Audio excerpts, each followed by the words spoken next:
The snow came hard and sudden, swallowing Flagstaff, Arizona, in a whiteout that erased every familiar line.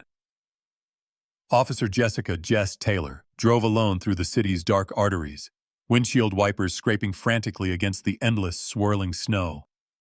It was supposed to be a routine shift. The dispatcher's warnings crackled through her radio. Roads closed. Visibility near zero. Stay safe. But Jess's jaw clenched in the blue dash light. She ignored them. She always did. That stubbornness was as much a shield as her badge, and tonight, it was the only thing holding her together. The world outside her cruiser felt unreal, ghostly. Streetlights were blotted out by the storm, the sidewalks deserted. Her partner, Max, a stocky sable German shepherd, sat in the back seat, eyes alert but calm, his presence as steady as her own heartbeat. Max wasn't born for this. He'd washed out of a K-9 program in Texas, too gentle for the aggression tests, but here, he was her only real friend. Jess liked it that way. People let you down. Dogs, at least, were honest. As she pulled up to an intersection near Heritage Park, Jess's hand hovered over the wheel. Her thoughts tangled, as they did every winter, with memories she'd never admit. For a moment, in the hush between gusts, she could almost hear a child's voice, her son, Evan, laughing in the back seat years ago. The sound hit her like ice. She shut her eyes, willing the memory away. This was not the night for weakness. Suddenly, Max pressed his cold nose into her hand, a silent anchor to the present. She looked down, startled by his insistence. His ears pricked, body tense. Before she could speak, her radio crackled to life. Unit 17, report of a possible child alone at Heritage Park. Caller disconnected. Jess's blood froze. Heritage Park. Of all places. She gripped the mic, acknowledging, but her voice betrayed nothing. Inside, though, a storm was raging. The park was only 3 blocks away, but it felt like the edge of the world. Logic said, turn back. No backup. Worsening storm. Risk too high. But logic didn't run her life. Not since she'd lost Evan. If there was a child out there, she'd never forgive herself for leaving. She put the cruiser in gear. Max's tail thumped once, a signal. They were in this together. The drive to Heritage Park was a battle against the elements. Snow piled in drifts against curbs, the world reduced to inches ahead of her headlights. Jess's hands ached on the wheel, knuckles white. She skidded once on black ice, heart hammering as she fought the car back under control. It would be so easy to quit, to radio in and let someone else risk it, but that wasn't who she was, or who she could afford to be. At the park entrance, Jess killed the engine, breath fogging the glass. The world was muffled, a frozen tomb. She reached for her flashlight, then for Max's lead, clipping it on with practiced hands. "Let's go," she muttered, more to herself than the dog. Max leaped out, landing lightly despite the deep snow, immediately scanning the darkness. They pressed forward, boots and paws crunching through the powder. The storm stung Jess's face, numbing her cheeks and soaking her uniform. She thought again about turning back, about the warmth of her squad car, about the warmth of Evan's small hand in hers, about how she'd failed him that last night in the ER. She pushed the thought down, letting the pain fuel her forward. Suddenly, Max pulled hard to the left, barking once, a sharp, focused sound. Jess followed, flashlight beam slicing through the white. There, on a snow-choked bench beneath a sagging pine, sat a small figure. A little girl, no more than 5, motionless in the blizzard, arms wrapped around a ragged, stuffed owl. Jess's heart lurched. For an instant, the scene blurred with memory. Her own boy, pale and feverish in a hospital bed, slipping away before she could say goodbye. She forced herself back. This was now. This was a chance to do something right. She dropped to her knees beside the girl, snow soaking her pants. The child didn't flinch, her eyes wide and vacant, staring at nothing. Jess tried gentle words but got no response. Max moved in, muzzle nudging the girl's hand. The dog's warmth and slow, steady breathing seemed to break the trance. The girl blinked, her lips trembled, and she collapsed into Jess's arms, a shuddering sob rattling through her. Jess hugged her tight, letting the child's tears soak into her jacket. Max circled them protectively, tail wagging in reassurance. Jess fought to steady her own breath, her hands trembling as she checked the girl for injuries. Nothing obvious, thank God. She looked at the little jacket, fingers finding something hard in the pocket, a folded slip of paper. She opened it, just a name and a phone number. No explanation, no clue. Her radio hissed, distant sirens growing louder. Someone else was finally coming. Jess whispered soothing nonsense, promising safety, but the girl only clung tighter, her voice locked somewhere deep inside. As Jess stood with the child in her arms and Max at her side, the storm raged on. For a fleeting moment, Jess allowed herself to hope. Maybe, just maybe, tonight she could save someone. Maybe she could save herself, too. Jess clutched the little girl, her arms aching, and staggered toward the police cruiser as the wind tore at her face in uniform. Max trotted close, eyes never leaving the tiny form bundled against Jess's chest. Snow whirled, blinding her, biting through every layer. Each step was a battle. Her boots slipped, her thighs burned, but she held tight to the child, as if letting go would mean losing her all over again. The sirens she'd heard were distant, muffled by the storm. Jess tried to radio in, but the static swallowed her words. "Damn it," she muttered, frustration boiling up. Max barked, nudging her knee. He was the only steady thing in this world of chaos, a living tether to sanity. She reached the cruiser, half frozen, and wrestled the passenger door open. "In you go, kid," Jess whispered, but the girl, Sophie, didn't respond. Her eyes were glassy, lips blue. Jess moved fast, stripping off her own jacket and wrapping it around Sophie, then cranking the heat up full blast.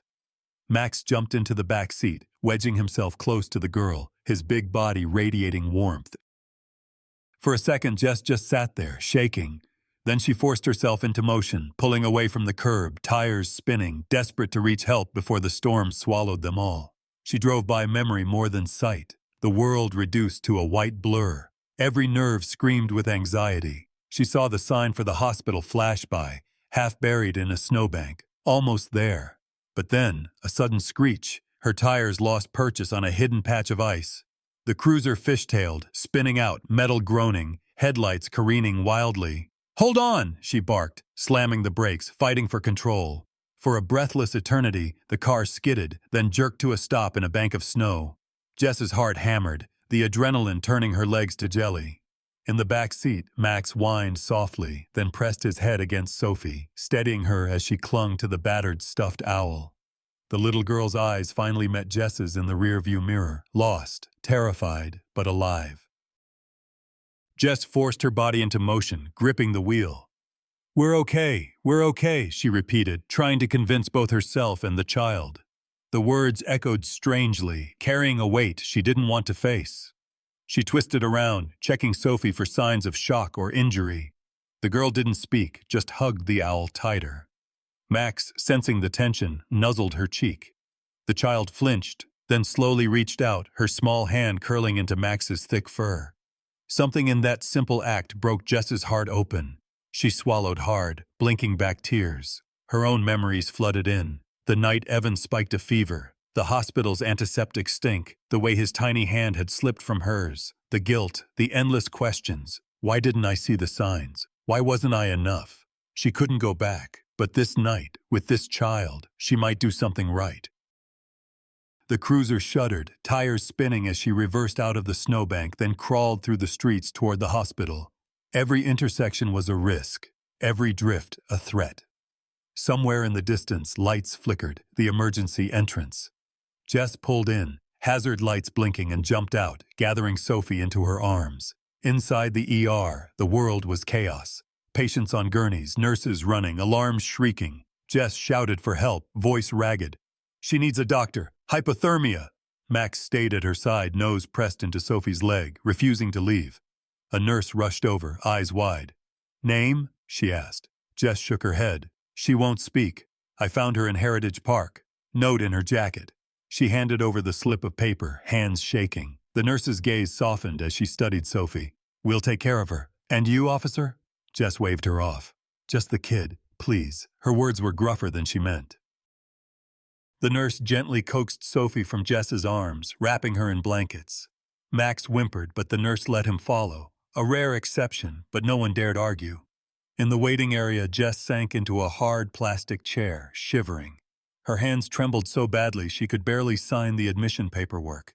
Guilt and relief warred inside her, relief that she'd found Sophie, guilt that the child reminded her so much of what she'd lost. The lights buzzed overhead, harsh and unfeeling. Max padded back to her, tail low, settling at her feet. Jess scratched behind his ears, letting the warmth seep into her cold fingers. He looked up at her, eyes full of wordless understanding. The dog had saved her as much as Sophie. As she sat there, adrenaline draining, she heard someone call her name. Jess looked up and froze. Standing at the nurse's station was Amanda Brooks, her childhood best friend, now an ER nurse. Jess hadn't seen Amanda in years, not since everything fell apart. Amanda's face was a shock of recognition, old pain flickering in her eyes. Jess tried to look away, but Amanda was already moving toward her. "Jess?" Amanda's voice was tentative, wary. Jess straightened, bracing herself for an old wound to reopen. "Yeah, it's me." The words came out stiff. Amanda hesitated, then nodded. "You look like hell." Jess managed a weak smile. "Rough night." The silence between them was thick, heavy with unspoken things. Amanda glanced at Max, then back at Jess. "You found the girl?" Jess nodded. "She's in with the doctors. She hasn't said a word." She hesitated, the memory of her son flickering at the edge of her mind. Amanda's face softened, some old resentment fading as she saw Jess's exhaustion. She touched Jess's arm, a simple gesture, but it cut through the barriers Jess had spent years building. For a second, Jess let herself lean into that old friendship, that shared history. "We'll take care of her, Jess," Amanda said quietly. "You did good." Jess looked down, unable to meet her eyes. The weight of the night, of all her failures and fears, pressed down. But Max nudged her hand, and Sophie, in the trauma room, finally stirred, the first spark of hope breaking through the storm. In that moment, Jess realized she wasn't as alone as she'd always believed. The sliding doors hissed open and let in a blast of freezing air behind Jess as she followed the flurry of nurses wheeling Sophie deeper into the fluorescent bright ER. The world inside the Flagstaff Medical Center was a jarring contrast to the ghostly blizzard, overheated, alive with movement, voices echoing off the linoleum, pagers chirping like lost birds. Jess hovered, awkward and out of place, watching as Sophie disappeared around a corner. Max pressed in close, his shoulder against her calf, sensing her nerves with that uncanny animal empathy. For a long minute, Jess stood in the chaos, boots leaving puddles on the tile, jacket soaked and still wrapped around Sophie somewhere down the hall. She wanted to follow, needed to be sure the child was safe, but hospital staff, moving with practiced urgency, kept her at arm's length. "We've got her from here, officer," someone said gently, not unkindly. Jess nodded, eyes lingering on the spot where Sophie had vanished. Max, for his part, refused to settle. He whined and tugged at the leash, nose twitching, gaze locked on the trauma bay doors. Jess knelt beside him, pressing her forehead against his and closing her eyes for a second. The sharp tang of disinfectant stung her nose, and suddenly memory crashed in. The last time she'd been here, years ago, on a night that had never ended. She saw Evan, her boy, lying small and feverish under harsh lights, wires and tubes snaking from his arms. She'd clung to his hand, whispering every hope and apology she could muster, but nothing she did changed the outcome. The pain was a raw, unhealed wound, always there beneath the surface, ready to tear open with a single wrong memory. A nurse approached with Jess's jacket and a clipboard. "Officer Taylor, we need you to sign here. Witness statement." Jess took the pen, fingers shaking so badly she could barely write her name. Every box she checked felt like a confession of guilt, every line a silent reminder of all she'd failed to do in the past. "Are you all right?" the nurse asked softly, seeing the tremor in Jess's hands. "I'm fine," Jess lied, not looking up. "Just want to make sure the girl's okay. She's stable, looks like early-stage hypothermia. She'll be kept for observation. She's lucky you found her when you did." The nurse hesitated. "She still isn't speaking." Jess nodded, jaw tight. "Let me know if she asks for me." "Or for Max." The dog's tail thumped. He understood the assignment, always waiting for a call. Jess retreated to the waiting area where she slumped into a chair by the window. The snow still battered the glass, but in here, the world was held at bay. Max curled at her feet, his breathing slow and steady, an anchor in the emotional storm swirling inside her. Every so often, a passing child or nurse would stop and reach out a tentative hand. and Max would nuzzle them in return. A silent promise that things could be all right. She watched the hospital unfold in slow motion. Doctors hurried past, anxious families clustered in corners. The TVs droned with muted news. Jess felt like a ghost among the living, unable to connect, unable to escape. She hated hospitals, their smell, their noise, the memories they dredged up. She hated how powerless she felt, how every second here threatened to drag her back into a grief she'd spent years trying to outrun. Hours slipped by. The clock on the wall ticked stubbornly forward. At some point, Amanda reappeared holding 2 cups of stale coffee. She handed one to Jess without a word, sliding into the chair beside her. Max sat up, eyes flicking between them. "You look like you haven't slept in a week," Amanda said, voice soft. Jess stared into her coffee. "I don't sleep much," Amanda sighed, studying her old friend's drawn face. "You did the right thing tonight, Jess. That girl, she's alive because of you." Jess shook her head. "I'm not her hero. Max is." She nodded at the dog, who blinked back at her with the steady patience of someone who knows secrets can't be forced.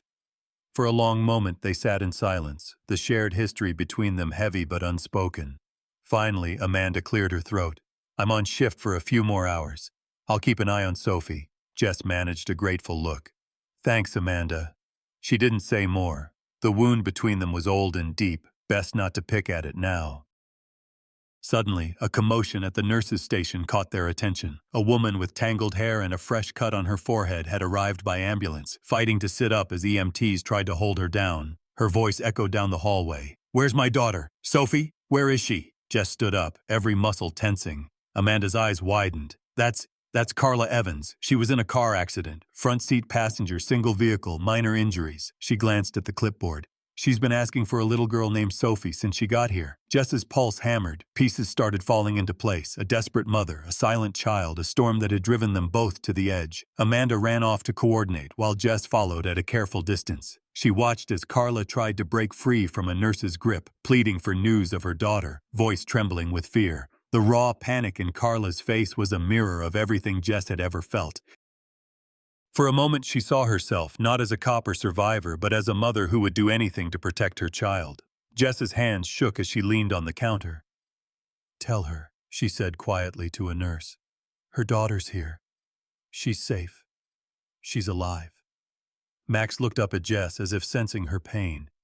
He nudged her thigh with his nose, gentle, grounding. Jess exhaled, tension leaking from her shoulders. In that moment, surrounded by fear and hope, the boundaries between past and present blurred. She realized that sometimes healing came not just from fixing what was broken, but from simply sitting with the brokenness and not turning away. Here, with Max by her side and Amanda back in her orbit, Jess allowed herself to believe, just for tonight, that maybe the worst was behind them. And somewhere down the hall, a little girl with a battered owl toy slept safely for the first time in days, thanks to a stubborn cop and a dog who refused to let her go. The hospital corridors seemed endless, echoing with the low hum of machinery and the distant sounds of hurried footsteps. Jess stood rooted outside Carla's room, the muted chaos of the ER giving way to the more private turbulence brewing on the other side of the door. Max sat by her feet, head cocked, eyes watchful. Jess felt the weight of exhaustion pressing on her bones, but something else buzzed beneath the surface, a nervous energy, anticipation mixed with dread. Inside, Carla Evans fought to sit up in her hospital bed, tangled hair falling into her eyes. Blood still trickled down her temple from the car accident, but the pain in her face was deeper, raw, a mother's terror sharpened into desperation. "Where's my daughter?" she demanded, voice hoarse. "Where's Sophie?" Each time a nurse approached, Carla clawed at her IV, frantic for any scrap of information. Amanda entered, clipboard pressed to her chest, her expression gentle but firm. She took a seat beside Carla, careful to keep her movements calm, her voice steady. "Miss Evans, I need you to take a deep breath. Sophie is safe. She's here just a few doors down." Carla's eyes filled with tears, relief crashing through her like a tidal wave. Her shoulders slumped, and for a moment she was simply a mother whose world had stopped spinning for just long enough to breathe. "Is she hurt?" she whispered. "Is she scared?" Amanda shook her head. "She's cold, but she's going to be all right. She hasn't said much. She seems very attached to the officer's dog. We'll bring her in soon. But first, I need you to rest a little." Can you do that for Sophie? Outside, Jess watched through the small window, every emotion Carla felt echoing inside her own chest. She recognized the helplessness, the guilt. She saw her own pain reflected in Carla's eyes, the endless questions, the self-blame, the desperate need to make things right. For the first time in years, Jess wasn't just witnessing someone else's suffering. She was reliving her own. A few doors down, Sophie sat curled up in a hospital blanket on a vinyl chair. She held the stuffed owl to her chest so tightly it seemed strained. Her hair was a tangled halo around her pale face, her eyes fixed on Max, who lay at her feet, tail slowly thumping in a patient rhythm. Nurses tiptoed around them, whispering in awe at the bond forming before their eyes. Max, sensing Sophie's distress, inched closer and rested his broad head on her lap. At first she stiffened, but then her tiny hand crept into his fur, twisting gently. The dog's steady breathing and calm warmth seemed to reach something deep inside her, a place too wounded for words. Slowly, Sophie's shoulders relaxed. Her gaze softened. For the first time since she'd been found in the snow, she seemed less lost. Jess slipped quietly into the room, sitting across from Sophie without saying a word. She knew better than to force conversation, to ask questions that might frighten the girl further. Instead, she watched the small miracle unfolding. A silent child, and a dog who asked for nothing but presence. After a few minutes, Jess took a shaky breath and spoke softly. Her words meant as much for herself as for Sophie. "You're safe now. No one's going to hurt you. Max is going to stay right here with you, okay?" Sophie nodded, eyes still wide but now full of something fragile, hope. Meanwhile, Amanda returned to Carla's bedside and gently explained the plan. "We're going to bring Sophie to you. She's very shaken, but she's with Officer Taylor and Max. Would you like to see them?" Tears welled in Carla's eyes again. "Yes, please. I need to see her." Moments later, the reunion happened quietly. Jess guided Sophie, who clung to Max's collar, into her mother's room. Carla let out a sob as she opened her arms, and Sophie hesitated only a moment before stumbling into them, burying her face against her mother's shoulder. Carla rocked her gently, murmuring apologies, kisses falling into tangled hair. Jess stood back, letting the family reclaim each other, but her own heart ached. She felt a longing so sharp she almost missed Amanda's gentle touch on her arm. The nurse's face was softer now, the lines of old resentment smoothed by empathy. "I saw you out there," Amanda whispered. "You're not as alone as you think, Jess. You never were." Jess's composure cracked. For a second, she let herself lean into Amanda's words, letting the comfort sink in. She realized how much she'd missed having someone who saw through the mask, who remembered who she'd been before everything broke. Carla finally looked up, eyes shining. "Thank you," she whispered, her voice trembling. "You saved my little girl." Jess shook her head, voice rough. "Max did most of the work. He has a way with people." Sophie, who had been silent for hours, finally found her voice, soft, hoarse, but steady. She hugged Max and said, "Max saved me." The words hit Jess like a punch. Relief and grief crashed together in her chest. She knelt beside the dog, scratching behind his ears as tears slid down her cheeks, unnoticed, unremarked. For a few minutes, the room was filled with something close to peace, a fragile respite in the eye of the storm. Max, sensing the change, closed his eyes and let out a long sigh, content in the knowledge that for tonight, his work was not just protection, but healing. Jess stood to leave, but Carla caught her hand. "Please don't go far. We might need you again." There was no pride or pretense in her plea, just gratitude and trust. Jess squeezed her hand gently. "I'll be nearby." Amanda watched the exchange, a small, sad smile on her lips. She saw the old Jess, the fierce, loyal friend, and for a moment their broken history didn't matter. Outside, the storm still howled, but inside these walls, for just a moment, a mother and daughter were safe. A wounded cop found connection, and a dog became a bridge between lost souls. The world outside the hospital windows was slowly calming, the storm's rage giving way to a relentless, gentle snow. Inside, though, the emotional currents ran strong and unpredictable. Jess lingered near the nurse's station, restless. Every so often she glanced down the corridor to where Sophie and Carla were reunited, an image that both soothed and tormented her. Max stayed planted at Jess's side, alert but peaceful, as if he understood the delicate balance in the air. The waiting area was quieter now. Hospital staff moved in and out with soft voices and careful footsteps, respecting the fragile peace that had settled over Sophie and her mother. The hours stretched, measured only by the rhythmic beeping of monitors and the subtle ticking of the wall clock. Amanda approached Jess with 2 mugs of lukewarm coffee. Her eyes, softer than before, searched Jess's face for cracks in the armor. "How are you holding up?" she asked, her tone light, but the concern beneath it unmistakable. Jess shrugged, forcing a crooked smile. "Better than I should be." She sipped the coffee, letting the bitter warmth fill her chest. "What about you? You've been running non-stop all night." Amanda chuckled tiredly. "Yeah, but at least tonight, we saved someone." She studied Jess a beat longer. "You did good, Jess. Really." Jess didn't answer right away. She glanced over her shoulder at the closed door to Carla's room. "I don't know if I believe that. Feels like luck more than anything."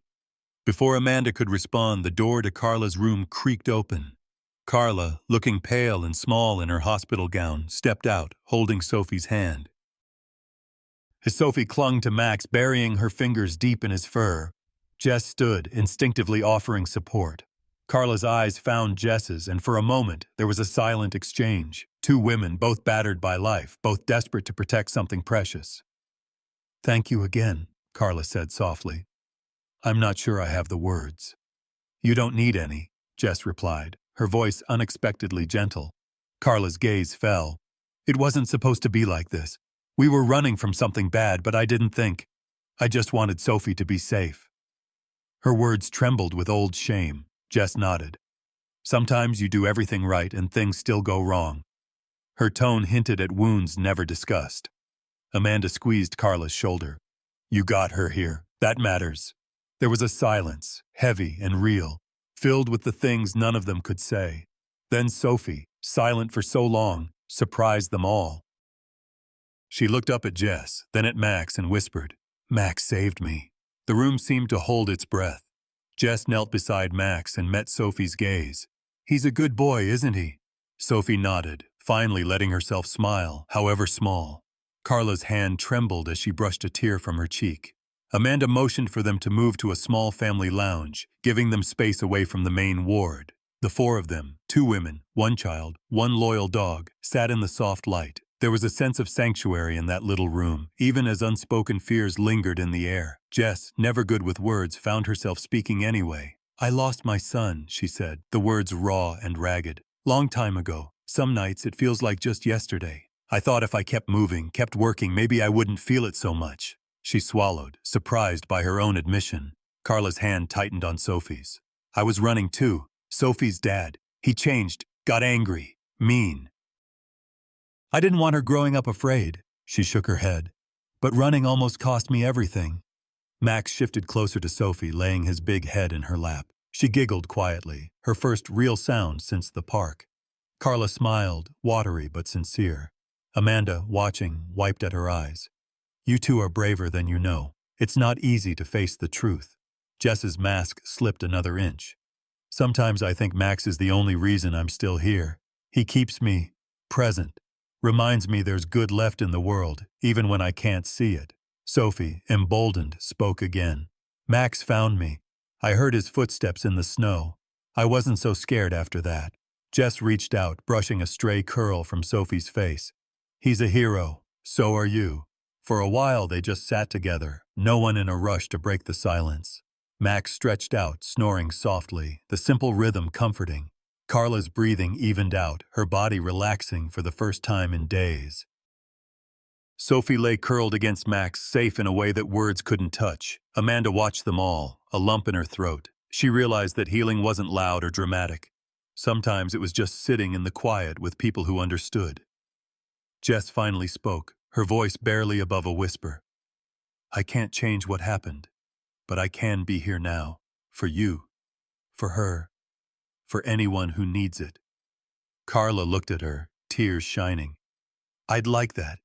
Maybe, maybe we don't have to do this alone. Jess shook her head. We don't. For the first time since the storm began, something inside Jess softened.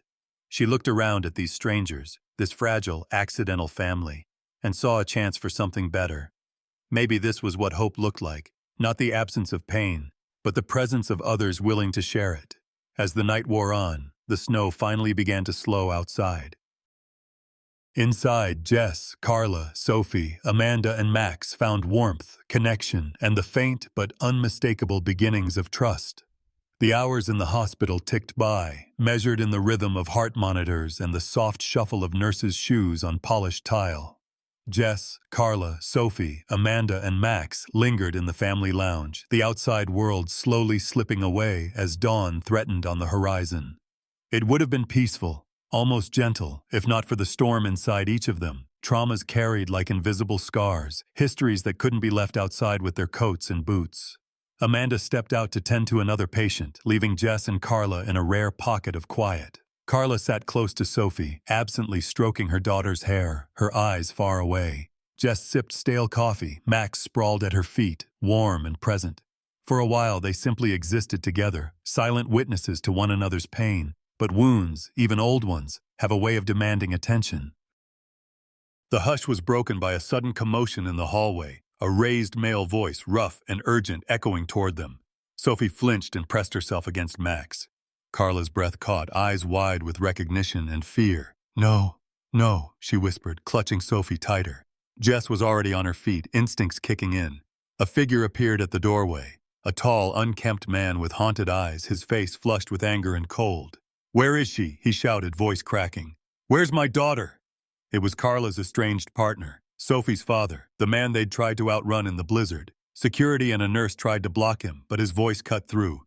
"You can't keep her from me. She's my kid." He advanced, wild and desperate. Jess stepped forward, a wall between him and the family. Her badge was hidden, but her authority radiated. "You need to calm down. You're scaring your daughter." He glared at Jess, trembling with rage. "Who the hell are you?"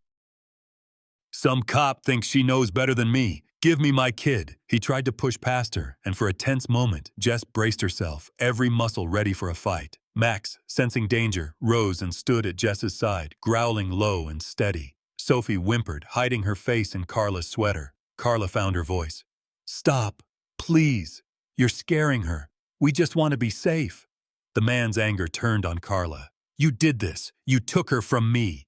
His words spat out like venom, and the room crackled with tension. Amanda burst back in, her face pale as she assessed the situation. "Security's calling the police," she said quickly. "Jess, do you need backup?" Jess shook her head, her gaze never leaving the man. "I've got it." Her voice was calm, steely. "You need to leave. Now." He looked at Sophie, saw the fear in her eyes, and for a split second, something like regret flickered across his face. But pride and anger won out. "You don't get to tell me what to do," he snarled. Jess's patience snapped. "Yes, I do. This isn't about you. It's about keeping Sophie safe. If you loved her, you'd see that." The man lunged forward, but Max surged between them, barking sharply. The force of the German Shepherd's presence stopped him cold. Sophie screamed, her panic breaking through her silence for the first time. She wrapped herself around Max, sobbing into his fur. Security arrived in force, restraining the man as he raged and cursed. Carla shook uncontrollably, clinging to Sophie and Jess as if they were the only things anchoring her to the earth. When the hall was finally quiet again, Carla broke down, tears spilling freely. I tried to get away. He used to be so different. I was just so scared for her." Amanda drew Carla and Sophie close, her touch firm and maternal. "You did the right thing coming here. You're safe now. He can't hurt you." Jess knelt beside Sophie and Max, her hand on the dog's back, voice low and soothing. "You're okay. You're safe, sweetheart. He can't get to you. Not while I'm here, not while Max is here." Sophie hiccuped and squeezed Max tighter, burying her face in his fur. Carla reached for Jess, and for a moment the two women held each other, both shaking from adrenaline and relief. Max, never judgmental, licked Sophie's hand. The dog's simple loyalty steadied the room. Amanda, always practical, wiped her eyes and glanced at Jess. "You can't keep doing this alone, Jess. You shut everyone out after Evan, after everything. But you need help too. You're not invincible. Jess stiffened, the old wound flaring. I know, she said, voice hard. But people have a way of letting you down. Amanda's eyes flashed, pain and anger simmering just beneath the surface. Not all people. Not forever. I tried to reach you after Evan. You wouldn't let me in. Jess looked away, jaw clenched. I couldn't, Amanda. I didn't know how. I'm sorry. The apology lingered, awkward and honest. Amanda softened, tears blurring her vision. I'm still here, and I always will be. Let me in, Jess. Please. Jess nodded, and for the first time in years, she let someone else see the pain behind the mask. Okay, she whispered. Outside, police arrived, taking Carla's partner into custody. The details began to emerge: Carla's flight from abuse, the desperate escape into the storm, the accident that almost cost her everything. The staff documented the incident. The social worker was called, and a protective order was put in place.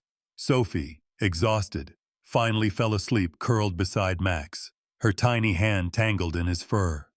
Carla stroked her daughter's hair, her own tears drying on her cheeks.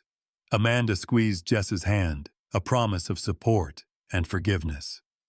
Jess sat back, feeling the weight of her own regrets. But something had shifted. In the crisis, a bridge was built, a second chance maybe for all of them. For the first time, Jess didn't feel like she was drowning in her own past. She had chosen to stand her ground, protect the vulnerable, and let others reach for her too. In that small hospital room, as dawn crept closer, it was enough. The fluorescent lights flickered as a fresh gust of wind battered the hospital windows, rattling the panes with icy insistence. Night still hung heavy over Flagstaff, but inside the medical center, tension had settled thick and electric, as if everyone sensed something was about to snap. Jess sat awake beside Carla and Sophie in the family lounge, eyes gritty from exhaustion, nerves strung tight. Amanda, her shift nearly over, hovered nearby, every bit as on edge. Max, sprawled protectively at Sophie's feet, lifted his head now and then, ears twitching to every sound in the hall. The hospital felt like the last safe island in a storm, until suddenly, even that illusion shattered. Without warning, the lights sputtered, then died, plunging the corridor into darkness. A single emergency generator kicked in, bathing the halls in red glow and soft alarm bells. Nurses scrambled, murmurs of confusion rising. Jess shot to her feet, immediately scanning the room, her body tense and alert. Sophie whimpered, pulling closer to Carla. A voice barked out in the hallway, loud, slurred, half-crazed. "Where is she? Give me back my daughter!" It was Sophie's father, who had somehow slipped free during the commotion of the power outage. Security's footsteps thundered down the opposite wing, the chaos of the blackout splitting their attention. Jess felt her chest seize. This was her worst fear, relived, the nightmare of not being able to protect someone in her care. Carla's face went pale. "He's coming! Oh God, he's coming!" Jess motioned for Amanda to lock the lounge door, but it was too late. The handle rattled. The man burst in, face twisted with desperation and rage. And for a split second, everything seemed suspended. The red lights, the shadows, the cold air. Carla threw herself in front of Sophie. Amanda froze. Max let out a deep, guttural growl and stepped between the man and the others. Jess drew herself up, planting her body firmly between the intruder and the family. "You need to back away right now," she said, her voice deadly calm. Her heart pounded, but her mind was crystal clear. Max stood at her side, muscles taut. The man ignored her, advancing. "She's my daughter. You don't have the right—" Jess cut him off, stepping forward. "You don't get to hurt them anymore. It ends tonight." Her memory flashed with images of Evan, her own helplessness, the agony of loss.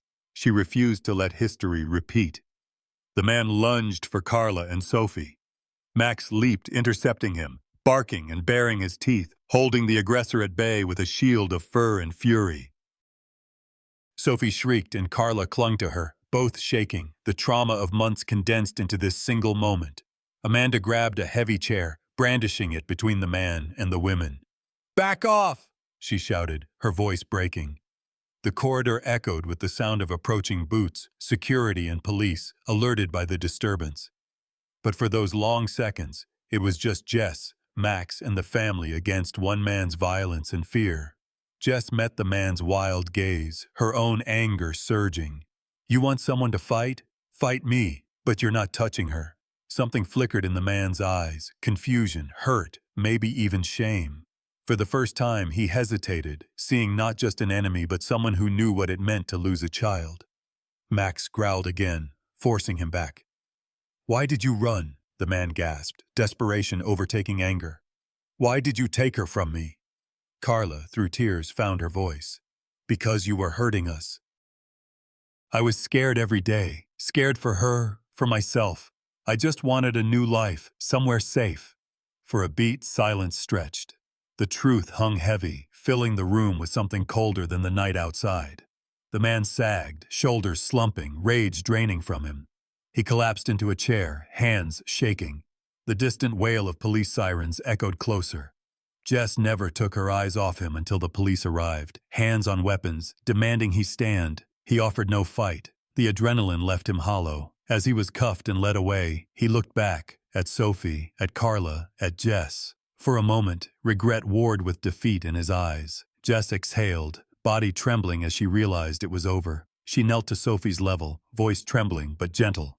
"You're safe now. He can't hurt you anymore, I promise." Max nudged Sophie's shoulder. She let out a sob, not of fear, but of release, clinging to Jess and Max both. Carla joined them, wrapping her arms around her daughter and the dog, letting years of fear dissolve into tears. Amanda knelt beside them, tears streaking her face. "You did it, Jess. You saved them." Jess shook her head. "We did it, all of us." A policewoman crouched nearby, whispering words of reassurance to Carla and Sophie, gently escorting them to safety. The storm outside had lost its power. Inside, the family, battered but unbroken, was safe at last. As the hospital lights flickered back to life, Jess sat on the cold floor, Max's head in her lap, Amanda's hand in hers. For the first time in a long while, she felt something like hope. She had faced her own ghosts and stood her ground. She looked at Max, who gazed up at her with gentle, loyal eyes. "Good boy," she whispered. He licked her hand, tail thumping, a wordless promise that they'd made it through the darkest night together. Dawn, pale and silent, crept into the world outside. But inside, Jess, Carla, Sophie, Amanda, and Max basked in the fragile warmth of survival, connection, and the first real sense of safety any of them had known in years.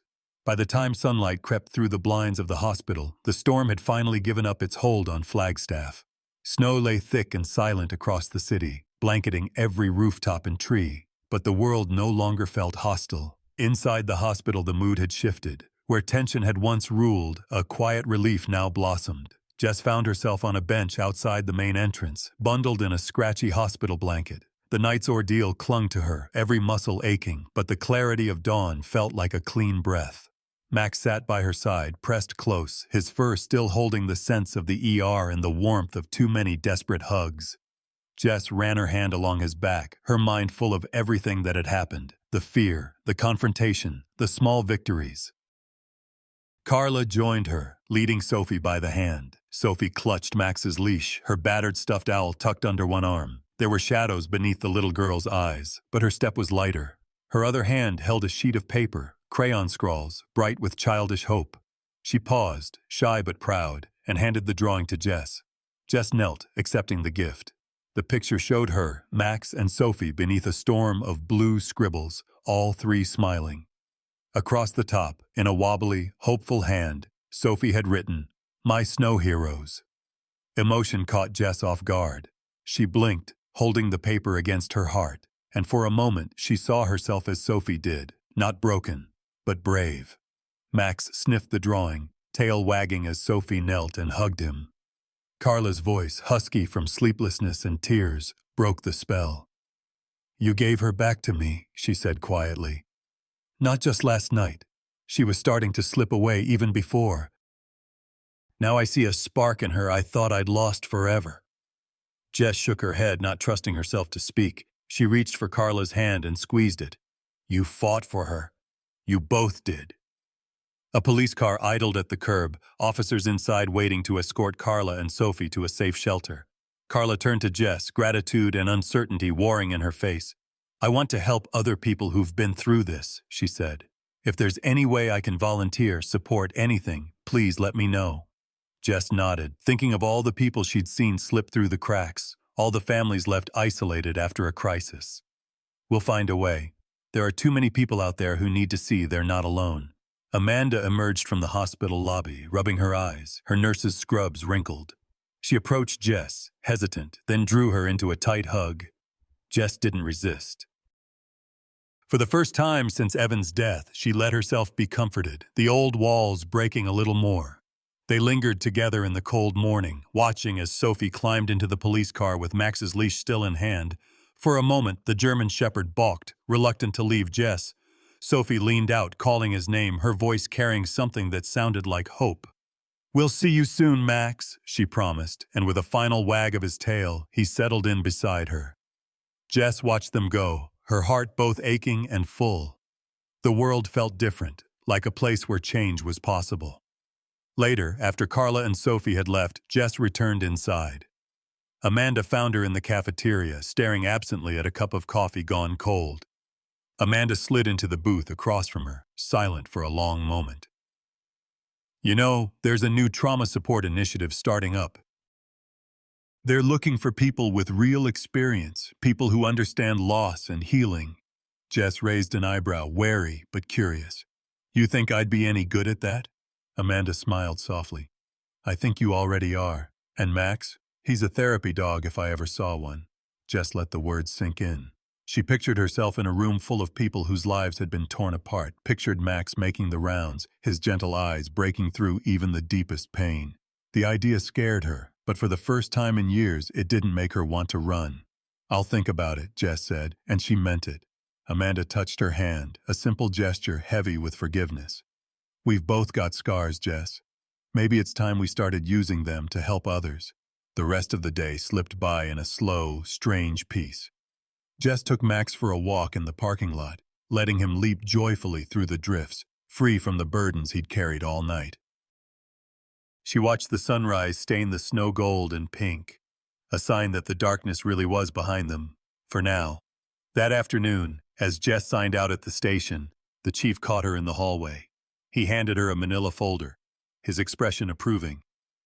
"They need someone strong for the new trauma support unit. Someone who gets it. You and Max. Think it over." Jess smiled, a real smile that reached her tired eyes. "We will, sir. We really will." As she drove home, Max riding shotgun, Jess felt a lightness in her chest. She looked at the seat beside her, at the dog who'd rescued not just Sophie, but her as well. "Guess we're not done yet, partner," she whispered, and Max barked in agreement. In the side mirror, the hospital shrank into the morning light. Ahead, the city waited, thawing beneath a sky scrubbed clean by storm. Jess rolled down her window, breathing in the scent of hope. She didn't know what would come next, but for the first time, she was ready to find out. Spring came slowly to Flagstaff, hesitating at first, then bursting in with sunlight that melted icicles off rooftops and turned the mountains crisp and green. The town, battered by winter's cruelty, seemed to draw a collective breath and begin again. Jess noticed it in the smallest ways, the way neighbors greeted each other at the coffee shop, how children played in Heritage Park without glancing nervously at the clouds. There was a sense of thaw, not just in the weather, but in the spirit of the community. For Jess, the transition from police patrol to community support was awkward at first. She still wore her badge, but now she spent most of her time at the local community center, sitting in circles of battered chairs with people who'd learned, in one way or another, what it meant to lose everything.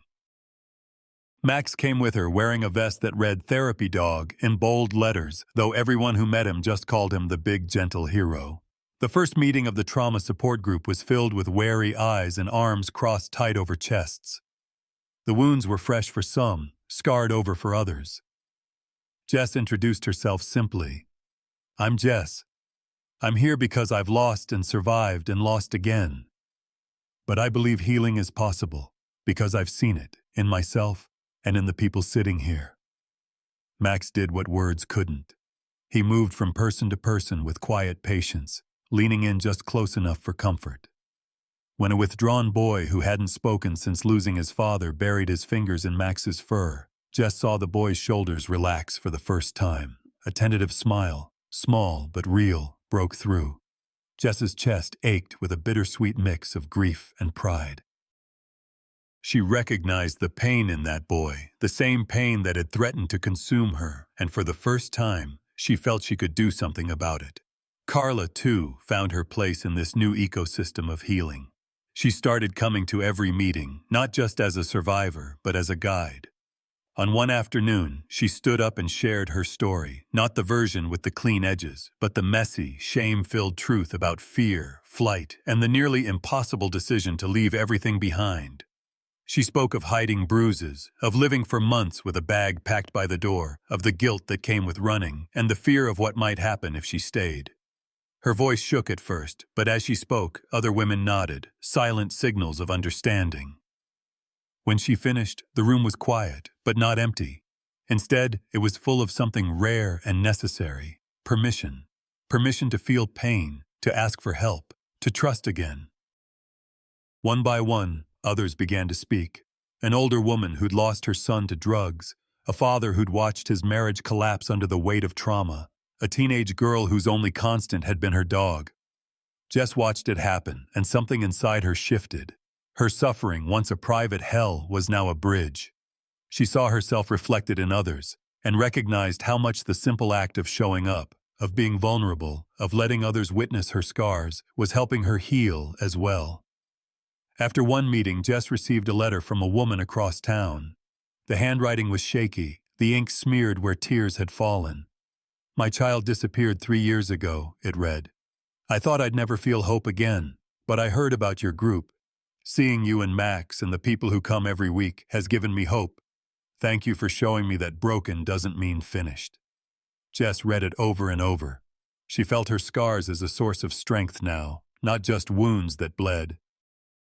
She kept the letter folded in her wallet. Meanwhile, Max became the heart of the group. Kids who refused to talk found comfort in his steady presence. Men who'd never cried in front of another soul found themselves weeping into his fur and leaving lighter for it.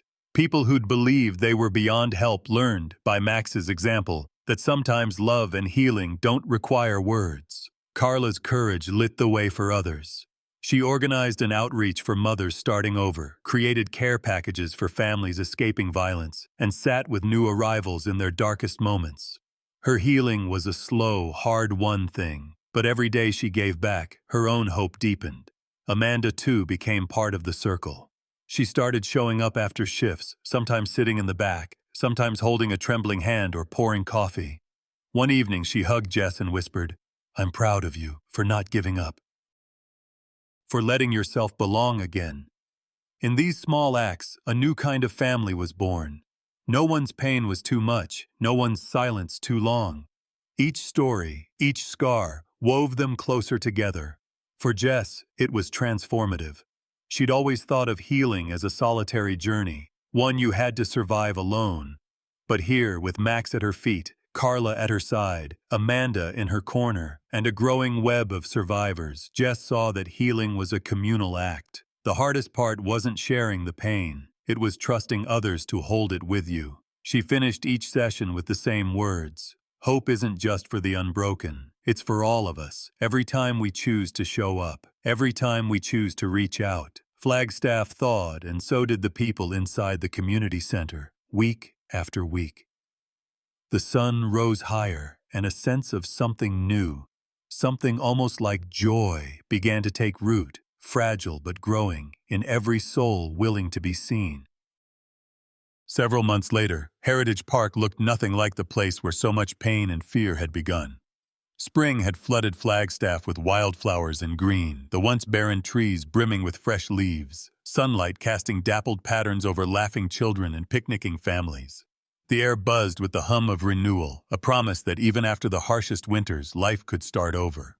Jess stood at the edge of the playground, hands in the pockets of her faded jeans, Max by her side. She wore no badge today, just an old denim jacket and sneakers, blending into the ordinary miracle of an afternoon where nothing needed saving. She watched as Sophie chased a kite across the grass, Carla not far behind, the two of them lost in their own quiet world. Amanda sat on a nearby bench sipping coffee, her laughter ringing out as she swapped stories with other parents. For a long while, Jess simply watched.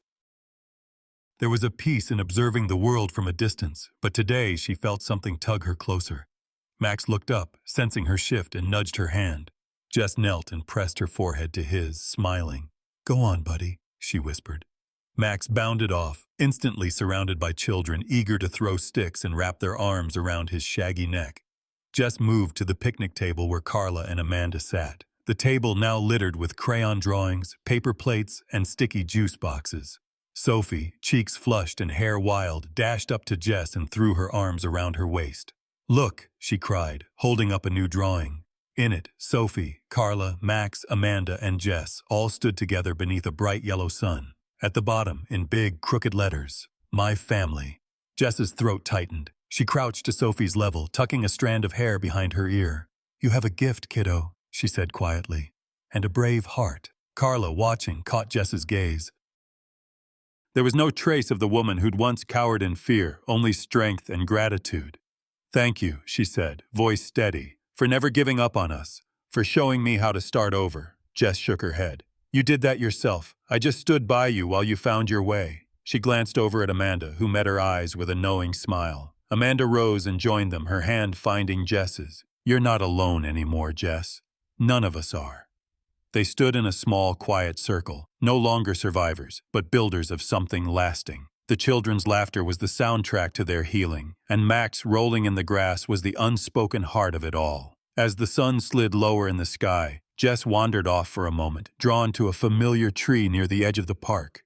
She paused, letting the wind stir her hair, and let herself remember Evan, not with the tightness of loss, but with the warmth of gratitude. She whispered a silent thank you for every moment she'd had with him, for every lesson learned in grief, and for the new family that had grown up around that emptiness. Amanda soon joined her, their shoulders brushing. After a long silence, Amanda spoke, her voice gentle. "I was wrong, Jess. All those years ago, I thought you were shutting us out because you didn't care. I see now you were just lost in the dark." Jess's eyes shimmered, but she smiled. "I almost stayed lost, but you and Max, you wouldn't let me." Amanda squeezed her hand, forgiveness and love mingling in her touch. "We don't let go of the people we love, not for long." Jess turned and hugged Amanda, a simple, honest embrace that felt like coming home. As dusk fell and the families packed up their blankets and baskets, Jess gathered the last of the drawings, each one a testament to hope, resilience, and the healing they'd built together. She glanced around the park, at Carla and Sophie, Amanda, the other families, and Max, and knew that the most powerful transformation had come not from anything dramatic or heroic, but from the everyday courage of showing up again and again for each other. That night, at the community center, Jess led her support group with a sense of peace she'd never known. The circle of folding chairs was full, the room pulsing with quiet strength. Max lay in the middle, head on his paws, keeping silent watch. Jess spoke, voice strong. "We all carry scars. Some you can see, most you can't. For a long time I thought my scars were my shame, proof I'd failed. Now I know. They're proof I survived. They're how I find others who need help. They're how we find each other." The group nodded, tears shining in some eyes, smiles in others. Jess looked at Carla, who squeezed Sophie's hand and smiled back. She finished. "Hope isn't about ignoring pain. It's about choosing to believe in better days, even when it's hard. It's about showing up, even when you're scared. It's about letting someone love you, even when you feel unlovable. And it's about giving back, because we all get lost sometimes, and we all deserve to be found." After the meeting, Jess gathered her things. Max rose, wagging his tail, ready to go. As they stepped outside, the air was thick with the scent of spring, the city alive with promise. Jess knew her life would never be free of loss or fear. But now, every step forward was a step taken with friends, with purpose, with hope. She glanced down at Max, who grinned up at her, his eyes shining with trust. "No one is too broken to be part of something beautiful again," she whispered, the words drifting into the warm night. And as she walked home with Max by her side, Jess finally believed it.